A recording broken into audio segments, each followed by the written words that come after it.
በስመ አብ ወወልድ ወመንፈስ ቅዱስ አሐዱ አምላክ አሜን።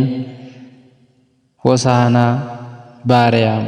የተወደዳችሁ የልዑል እግዚአብሔር ቤተሰቦች የእናታችን የቅድስት ድንግል ማርያም የአስራት የቃል ኪዳን ልጆች በወደደንና ባፈቀረን በጌታችን በአምላካችን በመድኃኒታችን በኢየሱስ ክርስቶስ ፍጹም ሰላምታ ሰላም እላችኋለሁ። እንደምን ሰነበታችሁ? እንደምን ዋላችሁ? እንደምን አመሻችሁ? አሜን።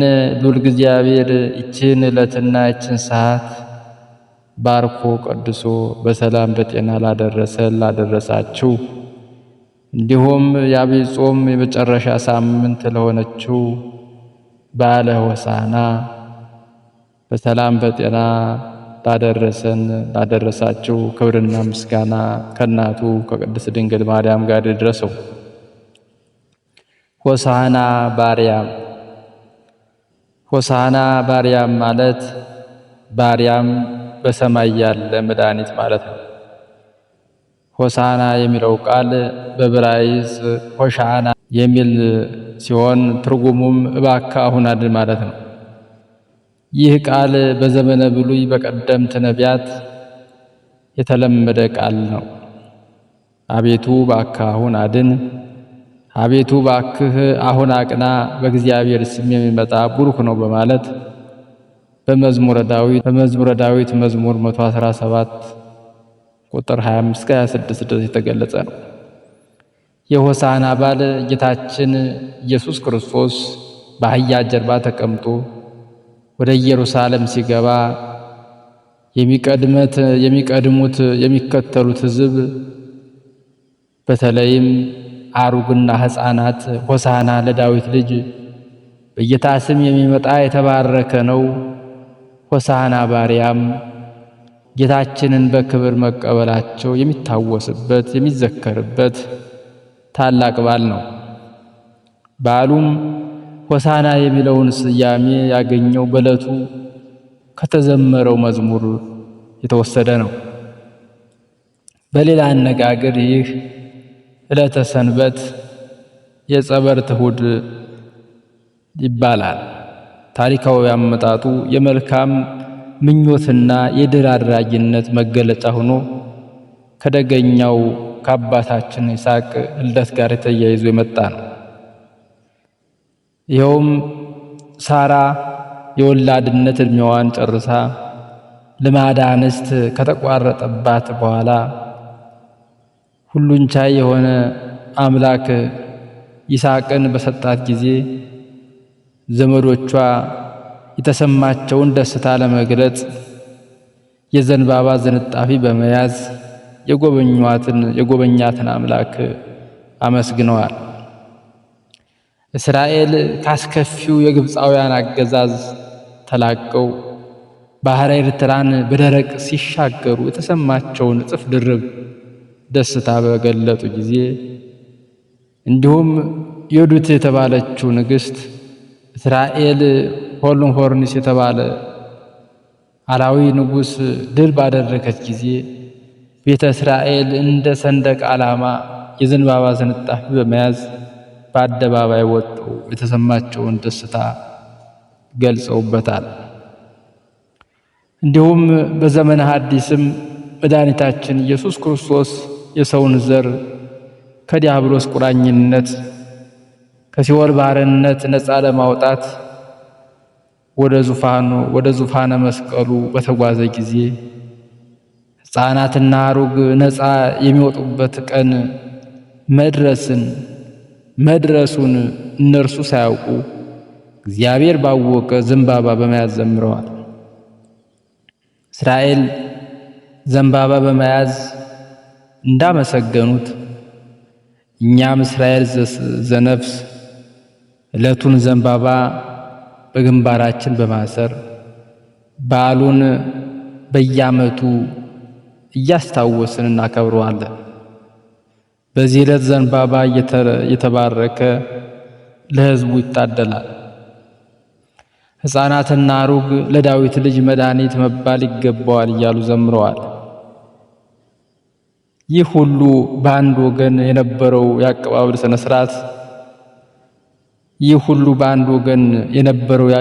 ስነ ስርዓት ሲሆን በሌላ በኩል የነበረው የአቀባበል ደግሞ እጅግ የሚያሳዝን ነበር። ሥርዓተ ኦሪትን፣ ትንቢተ ነቢያትን በሚገባ እንከተላለን ይሉ የነበሩ ጻፍት ፈሪሳውያን መምህር ሆይ ደቀ መዛሙርትን ገስጻቸው አሉት። ጌታችን መልሶ እነዚህ ዝም ቢሉ ድንጋዮች ይጮኻሉ ሲል መልሶላቸዋል። ቅንዓት አቅላቸውን ሳያሳታቸው ያሳታቸው ፈሪሳውያን የዋህ የሆነውን ሕዝብ ምስጋና ወደ ጥላቻ እንዲለውጥ አድርገዋል።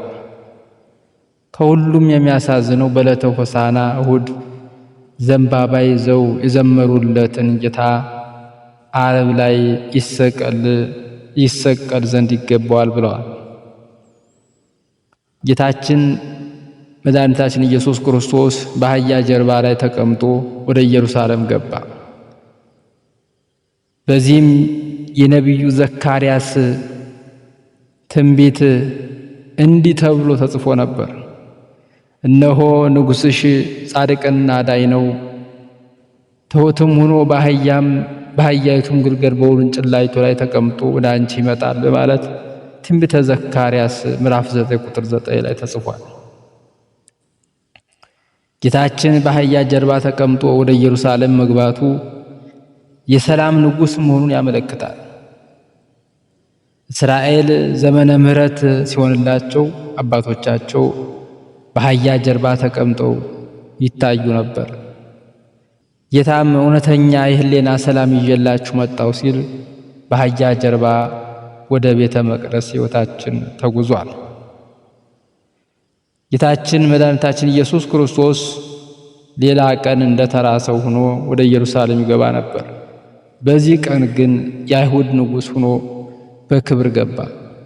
ከቢታንያ ተነስቶ ደብረ ዘይት ሲደርስ ከሐዋርያቱ ሁለቱ በቤተፋጌ ሰው ተቀምጦባት የማያውቁ ውርንጭላ እንዲያመጡለት ላካቸው። በፊታችሁ ወዳለችው መንደር ሂዱ፣ በዚያንም ጊዜ የታሰረች አህያ ውርንጫም ከእርሷ ጋር ታገኛላችሁ፣ ፈታችሁ አምጡልኝ። ማንም አንዳች ቢላችሁ ለጌታ ያስፈልጉታል በሉ አላቸው። ማቴዎስ ወንጌል ምዕራፍ 21 ቁጥር ከ1 እስከ 17 እንደተገለጸው። ወደ ቤተፋጌም ሄደው አህያይቱን አገኟት። ሲፈቷትም ሳሉ ባለቤቶቹ መጡባቸውና አስቆሟቸው። እነርሱም ኢየሱስ እንደፈለጋት ነገሯቸው። ባለቤቶቹም ይህንን ሳያውቁ ተዋቸው ዝም አሉ። ሐዋርያትም የአህያይቱን ውርንጭላ ፈተው ወደ ኢየሱስ ወሰዱ። አጠገቡም ሲደርሱ ልብሳቸውን በአህያይቱ ውርንጭላ ላይ አንጥፈው ኢየሱስን አስቀመጡት። ጌታችን ወደ ኢየሩሳሌም ሲገባ ዘንባባ እያነጠፉ ተቀብለውታል። ጌታችን ወደ ኢየሩሳሌም ሲገባ ለምን ዘንባባ ያዙ ቢባል፣ አንደኛ ዘንባባ ይስሐቅ በተወለደ ጊዜ ደስ ብሎት አብርሃም ዘንባባ ይዞ እግዚአብሔርን አመስግነውታል። ሁለተኛ ዘንባባ ደርቆ እንደገና ሕይወትን ይዘራል። የደረቀ የምታለመልም አምላክ ነህ ሲሉ ነው። ሶስተኛ ዘንባባ የሰላም ምልክት ነው፣ የሰላም አምላክ ነህና ሲሉ ዘንባባ ይዘዋል። አራተኛ ዘንባባ የደስታ መገለጫ ነው። አንተ ደስ የምታሰኝ ሐዘናችንን የምታርቅልን አምላክ ነህ ሲሉ ዘንባባ ይዘው አመስግነውታል። አምስተኛ ዘንባባ ሾሃማ ነው። አንተ ሕያው አሸናፊ አምላክ ነህ ሲሉ። ስድስተኛ ዘንባባ እሳት አይበላውም ለብልቦ ይተወዋል እንጂ ጌታም አንተ ባህሪ የማይመረመር ነው ሲሉ ይህንን ዘንባባ ይዘው የዘንባባ ዝንጣፊ ይዘው ተቀብለውታል። ይህ ዘንባባ የተምር ዛፍ ቅጠል ነው ቢሉ ተምር ፍሬው አንድ ነው፣ አንተም በባህሪ አንድ ነህ ሲሉ ነው። አንድም ተምር ልዑል ረጅም ነው፣ አንተም ልዑል ባህሪ ነህ ሲሉ ነው። አንድም የተምር ፍሬው በእሾህ የተከበበ ነው፣ በቀላሉ መለቀም አይችልም። የአንተም ምስጢር አንተ ካልገለጥኸው አይመረመርም ሲሉ ነው። እንዲሁም የወይራ ዛፍ ነው ቢሉ ወይራ ጽኑ ጠንካራ ነው፣ አንተም ጽኑ ባህሪ ነህ ሲሉ፣ አንድም ወይራ ለመስዋዕት ይሆናል፣ አንተም መስዋዕት ትሆናለህ ሲሉ ነው። አንድም ወይራ ዘይቱ ለመብራት ይሆናል፣ አንተ የዓለም ብርሃን ነህ ሲሉ ይህንን ይዘው እያመሰገኑ ተቀበሉት ይላል። ልብሳቸውን ማንጠፋቸው እንኳን አንተ የተቀመጥክባት አህያ እንኳ መሬት መርገጥ አይገባትም ሲሉ ልብሳቸውን አንጥፈውለታል። እነዚያም ያላመኑ አይሁድ ለተቀመጠባት አህያ ይህን ያህል ክብር ከሰጡ በድንግልና ጸንሳ ለወለደችው እመቤታችን ቅድስት ድንግል ማርያም ምን ያህል ክብር ልናደርግላት ይገባን ይሆን? የጽዮን ልጅ ሆይ አትፍሪ፣ እነሆ ንጉሥሽ በአህያ ውርንጭላ ተቀምጦ ይመጣል የሚለው የዘካርያስ ትንቢት ተፈጸመ። ሕዝቡም ኢየሱስ በመምጣት ላይ እንዳለ ሲያውቁ ሊቀበሉት ወጡ። አንዳንዶች ያልፍበት በነበረ መንገድ ልብሳቸውን፣ አንዳንዶች ደግሞ የዘንባባ ስንጣፊ ያነጥፉ ነበር። ከፊትና ከኋላ ያሉት ደግሞ ሆሳና በጌታ ስም የሚመጣ የተባረከ ነው፣ ሆሳና ለዳዊት ልጅ እያሉ በታላቅ ድምፅ ይጮኹ ነበር። ኢየሱስ በሕዝቡ እልልታና ደስታ ታጅቦ ሲገባ ተጠንቅቀው ይታዘቡትና ይመለከቱ የነበሩ ፈሪሳውያን ደቀ መዛሙርቱን ዝም እንዲያሰኛቸው ተናገሩት። እርሱም ሕዝቡ ዝም ቢል ድንጋዮች እንደሚጮኹ አስታወቃቸው። ጌታችን በዕለተ ልደቱ በሰማይ ለእግዚአብሔር ምስጋና ይገባል፣ በምድር ሰላም ለሰው ሁሉ ይሁን እያሉ የዘመሩለት የሰላም ባለቤት ነውና በመዋዕለ ትምህርቱም ሰላሜን እሰጣችኋለሁ ብሎ እንዳስተማረ ያን ሰላም የሚሰጥበት ዕለት መቅረቡን ለማመላከት ነው። በሌላም በኩል በአህያ ጀርባ መቀመጡ ህቡዕ ምስጢር አለው። በአህያ ጀርባ የተቀመጠ ሰው ሌላውን አሳዶ አይዝም፣ እርሱም ሩጦ አያመልጥም። በዚህም ጌታችን በእምነት ለሚፈልጉት የሚገኝ ቅርብ ሲሆን በእምነት ለማይፈልጉት ግን የማይገኝ መሆኑን አስተምሯል። ስለዚህ የእግዚአብሔር ቤተሰቦች ፀሐይ ዕድሜያችን ሳይጠልቅ በእምነት ልንፈልገው ይገባል።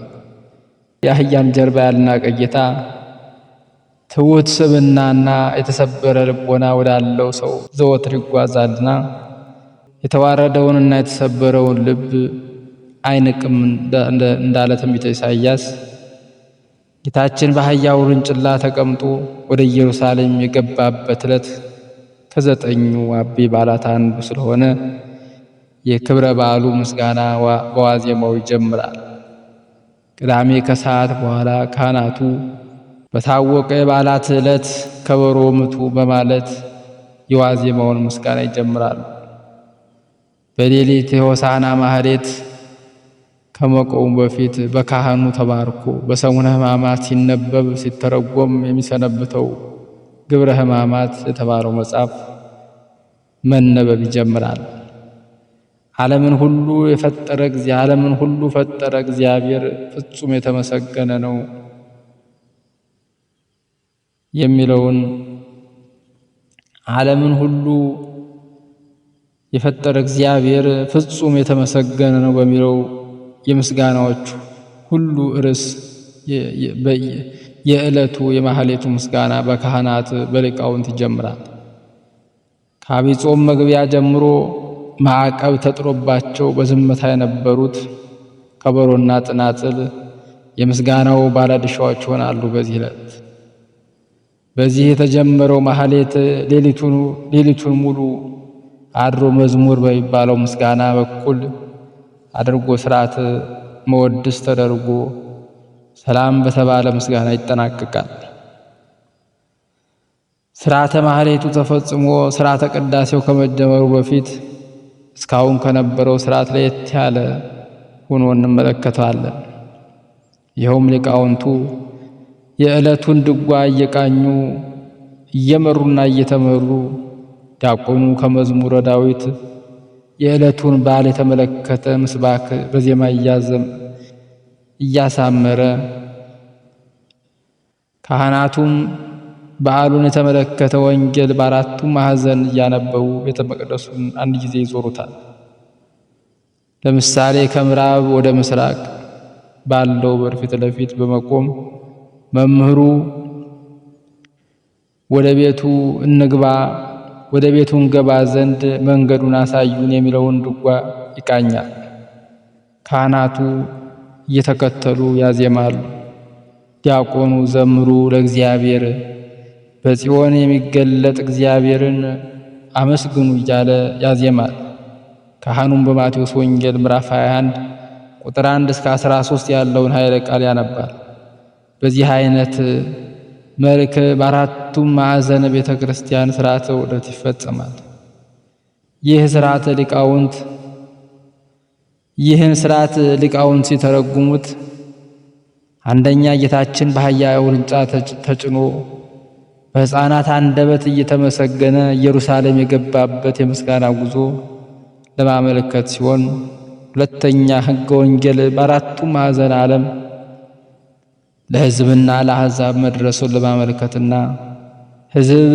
ሕዝብና አሕዛብ በሕገ ወንጌል አንድ አካል መሆናቸውን በግብር ለማሳየት መሆኑን ሊቃውንት ቤተ ክርስቲያን ያስተምሩናል። በዕለተ ሆሳዕና አሁንም የቅዳሴው አገባብ ሥርዓት ከሌሎች ዕለታት ለየት ያለ መሆኑን እንመለከታለን። ዲያቆናቱ ኅብስቱን በመሶበ ወርቅ ወይኑን በጽዋ ይዘው በምዕራብ በር በኩል ይቆማሉ። ሰራዩ ዲያቆን በዜማ አሰምቶ አለቆች ደጆችን በሮችን ክፈቱ ይላል። ካህኑም በመንጦላዕቱ ውስጥ ሆኖ ይህ የክብር ንጉሥ ማን ነው ብሎ ይጠይቃል። ዲያቆኑም ይህ ኃያላን አምላክ እግዚአብሔር ነው ብሎ ይመልሳል። ዲያቆኑ 3 ጊዜ የክፈቱልኝ ጥያቄያዊ ዜማውን ካዜመ በኋላ ካህኑ የክብር ንጉሥ ይግባ ብሎ ፈቅዶለት ይገባል። በመዝሙረ ዳዊት መዝሙር 23 ቁጥር 7 ላይ እንደተገለጸ ይህንንም አበው እንደሚከተለው ያመሰጥሩታል። አንደኛ ቅዱስ ገብርኤልና ወላዲተ አምላክ በምስጢረ ብስራት ጊዜ የተነጋገሩት እንደሆነ፣ በመጨረሻ ይኩነኒ በከመ ትቤለኒ እንደ ቃልህ ይደረግልኝ ብላ መቀበሏን ሲያሳይ፣ ሁለተኛ ፈያታይ ዘየማና መልአከ ኪሩብ በማዕከለ ገነት የተነጋገሩትን በድርጊት ለማሳየት መሆኑን ያስተምራል። ዋናው ምስጢር ግን ክርስቶስ ወደ ቤተ መቅደስ ሲገባ ሲል ብዙዎች እንዲገባ መፍቀዳቸውን ያሳያል። እንደተለመደው ሥርዓተ ቅዳሴው ከተጠናቀቀ በኋላ እግዚእ ሕያዋን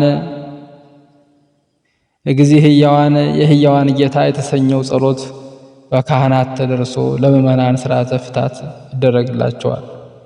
ከዚህ በኋላ ሥርዓተ ፍታት ስለማይደረግ በሰሙነ ሕማማት የማይከናወኑ ምስጢራት በዕለተ ሆሳዕና ይከናወናሉ። ምእመናንም ተባርኮ የተሰጣቸውን የዘንባባ ዝንጣፊ በመያዝ ወደ ቤታቸው ያመራሉ። የዘንባባው ምስጢር የተጀመረው በታላቁ አባት በአብርሃም ነውና ይህ የአባታቸውን ሥርዓት አብነት አድርገው እስራኤል የኤርትራ ባህር ሲሻገሩ የወዲት ድል ባደረቀች ወቅት ዘንባባ እየያዙ እግዚአብሔርን አመስግነውታል። ጌታችን በዕለተ ሆሳዕና ወደ ኢየሩሳሌም ሲገባም ሽማግሌዎችና ሕፃናት የዘንባባ ዝንጣፊ ይዘው እንደተቀበሉት እናነባለን። ኢትዮጵያውያን ምዕመናንም ክርስቶስ የሰላም፣ የነጻነት፣ የድኅነት አምላክ መሆኑን ለማክበር ዘንባባውን ይዘው ወደ ቤታቸው ይገባሉ። ዮሐንስ ወንጌል ምዕራፍ 14 ቁጥር 27 በእጃቸውም እንደ ቀለበት ያስሩታል ይላል። ለታሰሩት መፈታትን ሊሰብክ ሰው የሆነ ጌታችን ከማሰሪያዋ በተፈታች አህያ እንደተቀመጠ ሁሉ ከኃጢአት እስራት በተፈታ ሕይወት ዛሬም ያድራል፣ የህሊና ሰላምን ይሰጣል። ስለዚህ ንስሐ ገብተን ጌታችን ሆሳዕና በአርያም እያለ ልናመሰግነው ይገባናልና ያልናቀን ያከበረን ጌታችን አምላካችን መድኃኒታችን ኢየሱስ ክርስቶስ ሆሳዕና ይሁነን። አሁን መጥቶ ያድነን። አሜን። አነሳስቶ ያስጀመረን አስጀምሮም ላስፈጸመን ለልዑለ ባሕርይ ክብርና ምስጋና ይሁንልን። አሜን። ይቆየን።